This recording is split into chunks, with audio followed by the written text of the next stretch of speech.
आजादी के 75 साल हो रहे हैं। 75 साल होने के बाद भी इस देश में भूखमरी पर जीवन यापन करने वाले लोग हैं। शहरों के 75% और गांवों के 90% जो लोग हैं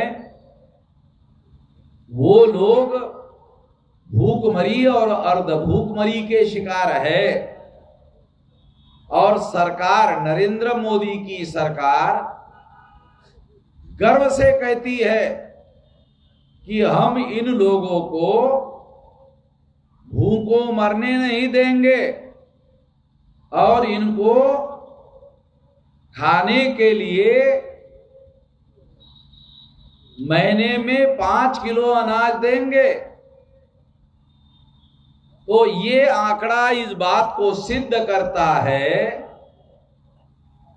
कि सरकार खुद इस बात को स्वीकार कर रही है कि आजादी के 75 साल के इतिहास में भी, आजादी मिलने के बावजूद भी हमारे देश में इतने लोग हैं जो अपना जीवन यापन चलाने के लिए रोटी का प्रबंध नहीं कर सकते। आजादी मिलकर 75 साल हो गए, फिर भी यह हालत है। जिन्होंने इस देश पर 75 साल तक राज किया, उनके राज में लोगों को भूखमरी के कगार पर पहुंचा दिया। इसका मतलब ये सिद्ध होता है कि राज करने वाले लोग नालायक लोग थे। राज करने वाले लोग नालायक लोग थे कि उन्होंने भूखमरी के कगार पर लोगों को पहुंचाया और उनकी गरीबी को खत्म करने के लिए कामयाब नहीं हुए। गरीबी निर्मूलन का नारा लगाने के बावजूद भी वो ऐसा करने में कामयाब नहीं हुए। ये ऐसा क्यों हुआ? 26 जनवरी 1950 को इस देश में संविधान लागू हुआ और संविधान लागू होने के बाद संविधान में तमाम प्रकार के अधिकार जनता को, भारत की प्रजा को बहाल कर दिया गया। और 26 जनवरी 1950 को ये घोषित किया गया कि भारत गणतांत्रिक राज्य होगा, रिपब्लिक स्टेट होगा। अंग्रेजी में इसे रिपब्लिक कहते हैं कि ये एक गणतांत्रिक राष्ट्र होगा। जैसे इंग्लैंड है, इंग्लैंड आजाद देश है मगर गणतांत्रिक नहीं है। आपको समझने के लिए गणतंत्र क्या होता है ये थोड़ा बता रहा। इंग्लैंड जो है ये एक आजाद मुल्क है मगर गणतांत्रिक नहीं है, क्योंकि राष्ट्र प्रमुख राजा है। राष्ट्र प्रमुख राजा है और राजा के नाम से राज चलता है, जनता के नाम से राज नहीं चलता है इंग्लैंड में। भारत में 26 जनवरी 1950 को रिपब्लिक घोषित किया गया है। रिपब्लिक का मतलब होगा प्रजा राज होगा, प्रजा राज होगा। ये घोषित किया गया, यानी प्रजा का राज्य होगा, ये बताया गया। ये संविधान ने घोषित किया प्रजा का राज्य होगा। केवल डेमोक्रेटिक नहीं होगा, रिपब्लिक होगा। Democratic and Republic. केवल डेमोक्रेटिक नहीं होगा तो रिपब्लिक होगा, यानी ये प्रजा राज होगा, गणतंत्र होगा। ये घोषित किया गया था, मगर क्या हुआ? हमारे देश में क्या हुआ? इतना साल हो गया है, इतना समय हो गया है, 75 साल हो गया है, और इतने साल से इस देश में परिवार का जो है लोकतंत्र और गणतंत्र स्थापित करने के बजाय राजा की जगह इस देश में कुछ परिवारों का राज आ गया। राजा का भी राज परिवार का ही राज होता है। राजा के घर में राजा पैदा होता था, रानी के पेट से राजा पैदा होता था। और आजकल क्या हो रहा है? आजकल मंत्री का बेटा एमएलए हो रहा है, एमपी हो रहा है, वो मर रहा है तो उसके बाद उसका बेटा बन रहा है। राजा मरता था तो उसका बेटा राजा हो जाता था। अब मंत्री बनता है तो उसका बेटा एमपी हो जाता है, एमएलए हो जाता है। क्या फर्क हो गया? क्या फर्क हो गया? पहले राजा का राज आता था, अभी कुछ परिवारों का राज आ गया। राजा का एक परिवार होता था। हाँ, ये कहा जा सकता है कि 1000-2000 परिवार का राज, चलो ऐसा कह सकते हैं कि सारे देश भर में 1000-2000 परिवार का राज जो है वो आ गया। और इसकी वजह से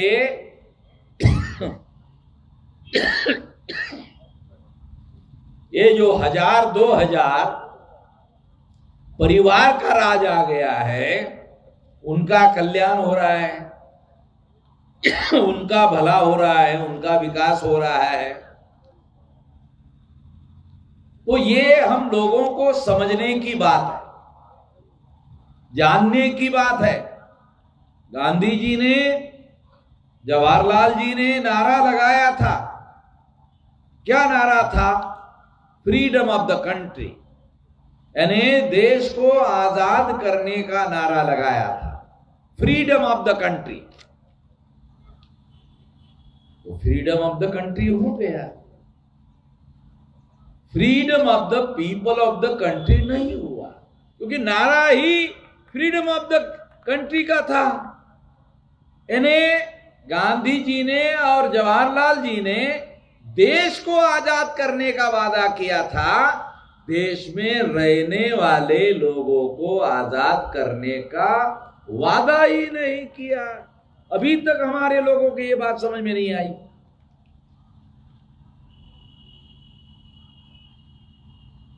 इसलिए बहुत सारे लोग बोलते हैं, तो बोलने के लिए संविधान में मौलिक अधिकार दिया आर्टिकल 19 में, फिर भी पुलिस वाले बोलने वाले लोगों को जेल में डाल देती है, लिखने वाले लोगों को जेल में डाल देती है, क्योंकि जनता को आजादी नहीं मिली। अब जिन लोगों के हाथ में देश की बागडोर है, वो क्या कह रहे हैं? फ्रीडम ऑफ कंट्री का नारा बदल गया, फ्रीडम ऑफ द कंट्री का नारा बदल गया। अब क्या आ गया? Development of the country. अब एक और नया नारा आ गया है, डेवलपमेंट ऑफ द कंट्री, देश का विकास। यानी जो सिंगल गाड़ी चलने वाला रोड भारत में था, अब क्या हो गया? 4 लेन रोड हो गया, 6 लेन रोड हो गया, 8 लेन रोड हो गया। अब हो गया। अब आप ये देखकर हैरान हो जाओगे कि ऊपर से रेल जाती है, उसके थोड़े नीचे से 4 व्हीलर गाड़ियां जाती है, और पिलर एक ही है, एक ही पिलर पर ऊपर से ट्रेन जाती है, उसी पिलर पर 4 व्हीलर गाड़ियां जा रही है। यानी ये क्या, इसको क्या कहते हैं? इसको कहते हैं डेवलपमेंट ऑफ द कंट्री। पहले फ्रीडम ऑफ द कंट्री था, अब डेवलपमेंट ऑफ द कंट्री हो गया है। और जानते हो लिखा होता है ये 6 लेन रोड है, ये 8 लेन रोड है, यहां पर साइकिल चलाने की इजाजत नहीं है। अब साइकिल आपके पास है, आपके पास बैलगाड़ी है, लिखा होता 4 लेन रोड पर बैलगाड़ी नहीं चला सकते, साइकिल नहीं चला सकते, 4 व्हीलर आपके पास है नहीं। तो इसका मतलब है फ्रीडम ऑफ द कंट्री का नारा लगाने वाले लोगों ने अब डेवलपमेंट ऑफ द कंट्री का नारा लगाया। और डेवलपमेंट ऑफ द कंट्री का मतलब है कि उनके लिए जो सुविधाएं चाहिए, उनके लिए जो सुविधाएं चाहिए, वो सुविधाएं इस देश में वो लोग खड़े कर रहे हैं और टैक्स हमसे वसूल कर रहे हैं। गरीब से गरीब आदमी भी इस देश में टैक्स देता है। क्या आप लोगों को पता है गरीब से गरीब आदमी को टैक्स देना पड़ता है? कैसे? आप दुकान में जाते हो और नमक खरीदते हो, भाई टाटा नमक दे दो,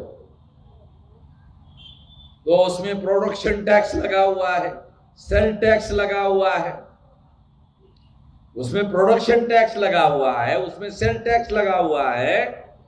और जो भी क्योंकि नमक टाटा भी खाता है, अंबानी भी खाता है, बिरला भी खाता है, और गरीब से गरीब आदमी भी नमक खाता है। और गरीब थोड़ा ज्यादा नमक खाता है। क्यों? सब्जी खरीदने के लिए पैसा नहीं है, इसलिए नमक से रोटी खाता है। जब नमक से रोटी खाता है तो ज्यादा नमक खाता है, ज्यादा नमक खाता है तो ज्यादा टैक्स देता है। टाटा बिरला अंबानी को डॉक्टर कहते हैं ज्यादा नमक मत खाना। टाटा बिरला अंबानी को डॉक्टर कहते ज्यादा नमक मत खाना। तो टाटा बिरला अंबानी को गुस्सा आता है, वो डॉक्टर को कहते हैं गरीब समझ रखा, मैं टाटा हूं, बिरला हूं, अंबानी हूं, गरीब समझ रखा जो कम नमक खाने के लिए कह रहे। तो डॉक्टर कहते नहीं नहीं नहीं, नहीं गरीब होने की वजह से कम नमक खाने के लिए नहीं कह रहा हूं, ज्यादा नमक खाने से ब्लड प्रेशर बढ़ता है, इसलिए कम खाने के लिए बोल रहा। अच्छा अच्छा, हम समझ रहे कि चले हम टाटा है, बिरला है, अंबानी है, हमको कम नमक खाने के लिए बोल, गरीब थोड़ी ना है हम, पहले कम नमक खाए। अच्छा अच्छा, ब्लड प्रेशर बढ़ने की वजह से कम खाने के लिए बोल रहे। तो टाटा बिरला अंबानी कम नमक खाता है तो टैक्स भी कम देता है। गरीब आदमी सब्जी खरीद नहीं पाता, नमक से रोटी खाता है तो ज्यादा नमक खरीदना पड़ता है, तो टैक्स ज्यादा देना पड़ता है। ज्यादा नमक गरीब खाता है तो गरीब का ब्लड प्रेशर क्यों नहीं बढ़ता? उसका भी बढ़ना चाहिए। अगर वो ज्यादा नमक खाता है तो गरीब का भी ब्लड प्रेशर बढ़ना चाहिए। गरीब का ब्लड प्रेशर क्यों नहीं बढ़ता? ब्लड होगा तब तो प्रेशर होगा भाई, ब्लड ही नहीं साला प्रेशर कहां से होगा? ब्लड होगा तब ना प्रेशर होगा, ब्लड ही नहीं साला प्रेशर कहां से होगा? तो गरीब से गरीब आदमी भी इस देश में टैक्स देता है, तो उस टैक्स का उपयोग गरीबों का कल्याण करने के लिए भी होना चाहिए। आप सुनकर हैरान हो जाओगे, 35 लाख करोड़ रुपए का एक साल का बजट है भारत सरकार का। हमारे देश में कितना बजट चलता, कितना बजट होता है? ग्राम पंचायत का बजट होता है, तालुका पंचायत का बजट होता है, नगर पालिका का बजट होता है, जिला पंचायत का बजट होता है, विधानसभा का बजट होता है, महानगर पालिका का बजट होता है, और देश के संसद का और केंद्र सरकार का बजट होता है। हर एक का अलग अलग बजट होता है, हर एक को अपना अपना टैक्स लगाने का अधिकार अलग अलग होता है। इतना केंद्र सरकार का 35 लाख करोड़ रुपए का बजट है एक साल का। कितने लोगों को पता है यह आंकड़ा कितना होता है? अगर मैथ्स का प्रोफेसर बुलाया जाए और उसको कहा जाए गुरुजी 35 लाख करोड़ जरा शून्य लगा के लिख कर बताओ, तो वो तो माथे पे हाथ मारेगा, पता नहीं साला कितना शून्य लगाना होगा। इतना पैसा 35 लाख करोड़, इतना एक साल का इनकम भारत सरकार का। और वो इतना पैसा सरकार के पास एक साल में जमा होता है। विधानसभाओं का अलग है, महानगर पालिका का 40,000 करोड़ रुपए का बॉम्बे महानगर पालिका का बजट है अकेले। बॉम्बे के महानगर पालिका का अकेले 40,000 करोड़ रुपए का बजट है।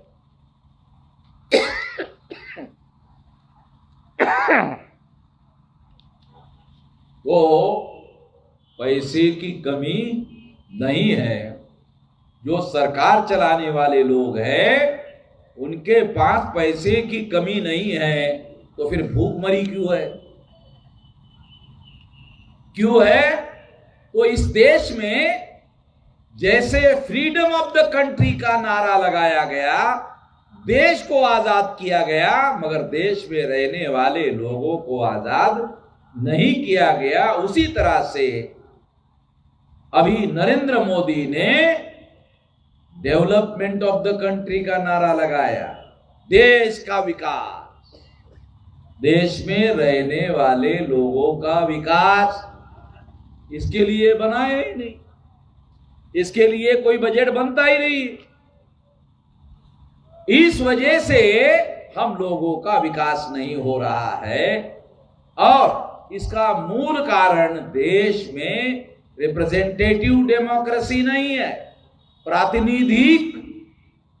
प्रातिनिधिक सरकार नहीं है। संसद में, संविधान सभा में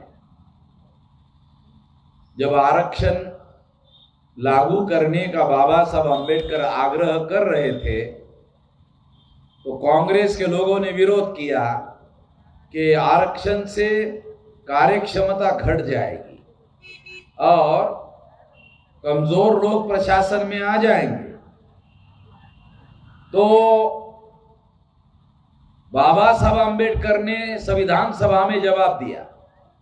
बहुत देखिए, सुनिए, बहुत इंपॉर्टेंट बात है, फंडामेंटल बात आपको समझा रहा हूं, कोई बताने वाला नहीं है। उन्होंने कहा कि representative government is a better than efficient government. कार्यक्षम सरकार से बेहतर सरकार प्रातिनिधिक सरकार होती है। मान लिया तुम ऊंचे जाति के लोग ज्यादा बुद्धिमान हो, चलो मान लिया, ज्यादा कार्यक्षम हो, चलो मान लिया, ज्यादा ईमानदार हो, ये थोड़ा डाउटफुल मामला है। ज्यादा ईमानदार हो, डाउटफुल मामला है। तो ज्यादा बुद्धिमान हो, ज्यादा कार्यक्षम हो, मगर ज्यादा ईमानदार हो, ऐसा नहीं कहा जा सकता, क्योंकि इसका समर्थन करने वाला कोई सबूत उपलब्ध नहीं है। तो जो आदमी ज्यादा बुद्धिमान हो, ज्यादा कार्यक्षम हो और ज्यादा बेईमान हो, वो बहुत खतरनाक होता है। कम ईमानदार हो, कम ईमानदार हो, कम कार्यक्षम हो, कम बुद्धिमान हो, ध्यान रखिए, बहुत बात इंपॉर्टेंट बता रहा हूं। मगर जनता का प्रतिनिधि हो, जिस जनता का विकास करना है उस जनता का प्रतिनिधि हो, तो वो जनता का विकास करने का काम कर सकता है। इसलिए हमारे देश में प्रातिनिधिक लोकतंत्र होना जरूरी था, रिप्रेजेंटेटिव डेमोक्रेसी होना चाहिए था। अमेरिका में सीनेट में जब चर्चा चलती है, आप सुनकर हैरान हो जाओगे, सीनेट में राष्ट्रपति को प्रवेश करने की भी इजाजत नहीं होती। अमेरिका का राष्ट्रपति दुनिया का सबसे शक्तिशाली राष्ट्रपति माना जाता है, मगर सीनेट में जब चर्चा चलती है निर्णय के पहले, तो राष्ट्रपति पर पाबंदी लग जाती है कि वो सीनेट में प्रवेश ना करे, क्योंकि इससे चर्चा प्रभावित हो सकती है। इसलिए सही चर्चा हो और सही फैसला हो, इसलिए राष्ट्रपति को पाबंदी लगाई गई है कि वो प्रवेश ना करे। तभी डेमोक्रेसी चल सकती है जब रिप्रेजेंटेटिव डेमोक्रेसी हो। और भारत में कुछ परिवारों ने कब्जा कर लिया लोकतंत्र के नाम पर, और चुनाव जीतने के लिए उद्योगपतियों से काला धन वसूल करते हैं, और उन काले धन के द्वारा ये लोग इस देश में चुनाव जीतने का काम करते हैं। काले धन का संबंध भूखमरी के साथ भी है। आप सोचते होंगे काले धन का संबंध भूखमरी के साथ कैसे है? कैसे? क्योंकि चुनाव में वोट खरीदने के लिए धन चाहिए, और जब संख्या करोड़ों हो, 100 करोड़ वोटर, तो फिर ज्यादा खरीदने के लिए चाहिए, फिर वो काला धन लगता है। काला धन बनता कैसे है? अनअकाउंटेड मनी, अनअकाउंटेड, सिंपल व्याख्या बता रहा हूं। अनअकाउंटेड, जो पैसा व्यवहार में तो है, अकाउंट में लिखा हुआ नहीं है, उसको बोलते काला धन। हमारे लोग बोलते रहते हैं काला धन, काला धन। अरे है क्या काला धन? मालूम तो होना चाहिए काला धन है क्या। व्यवहार में पैसा है, अकाउंट में लिखा हुआ नहीं है। लिखा होता तो टैक्स देना पड़ता, नहीं लिखा तो टैक्स भी नहीं देना पड़ता और उपयोग भी कर सकते हैं, इसलिए उसको काला धन बोलते हैं। तो ये जो काला धन है इस देश में चुनाव में इस्तेमाल होता है। सबसे ज्यादा काला धन चुनाव में इस्तेमाल होता है। दुनिया में सबसे महंगा चुनाव भारत में है। दुनिया में सबसे ज्यादा महंगा चुनाव भारत में होता है, क्योंकि जितना ज्यादा महंगा चुनाव होगा उतना गरीब चुनाव से आउट हो जाता है, और केवल वोट देने वाले लाइन में खड़ा रखने लायक होता है कि तुम्हारा अधिकार कितना, लाइन लगाकर वोट दो, बस। उससे ज्यादा तुम्हारी डेमोक्रेसी नहीं है, तुम्हारा लोकतंत्र नहीं है। तुम्हारा लोकतंत्र कितना है? लाइन लगाकर वोट दो, इससे ज्यादा तुम्हारे लिए डेमोक्रेसी नहीं। नहीं, तुम देश का प्रधानमंत्री बनने का नहीं सोचने का, मंत्री बनने का नहीं सोचने का। तो ये जो काला धन है, तो ये काला धन बड़े पैमाने पर भूखमरी के कगार पर पहुंचाए हुए लोगों को उनके वोट खरीदे जाते हैं। अच्छा, दूसरी बात, अब मैं वोट बेचने के लिए तैयार नहीं हूं, तो कोई आदमी मेरा वोट खरीद कैसे सकता? मैं वोट बेचने के लिए ही तैयार नहीं हो तो कोई आदमी मेरा वोट कैसे खरीद सकता है? नहीं खरीद सकता। इसलिए सरकार चलाने वालों ने क्या किया? अच्छा, स्वाभिमान से वोट देते हो? अच्छा, तो उनको पहले गरीबी में पहुंचाया, फिर भूखमरी में पहुंचाया, पेट भर खाने के लिए मिलना बंद हो गया। पेट भर खाने के लिए जब मिलना बंद हो गया, उसके बाद पैसा लेकर गए, अब तो बेचोगे ना। हाँ, कम से कम एक आध महीना तो जो चुनाव में मिलेगा, वो एक आध महीना तो पेट भर खाने को मिल जाएगा। तो ये जो भारत में जो भूखमरी है, उसका संबंध चुनाव के साथ है, उसका संबंध काले धन के साथ में है। तो लोगों को भूखमरी में पहुंचाया ताकि वोटों को खरीदा जा सके। तो भारत का जो चुनाव है, ये खरीदे हुए लोगों के द्वारा चुना हुआ चुनाव है। तो भारत का जो लोकतंत्र है, ये लोकतंत्र नाम की जो महिला है, भारत के जो लोकतंत्र नाम की जो महिला है, ये खरीदी हुई है काले धन से। ये परिस्थिति है, इतनी भयंकर बात है इस देश में। तो प्रातिनिधिक लोकतंत्र ना होने की वजह से भूखमरी में लोग पहुंचा दिए गए हैं। इतना भयंकर मामला इस देश में स्थापित हो गया है।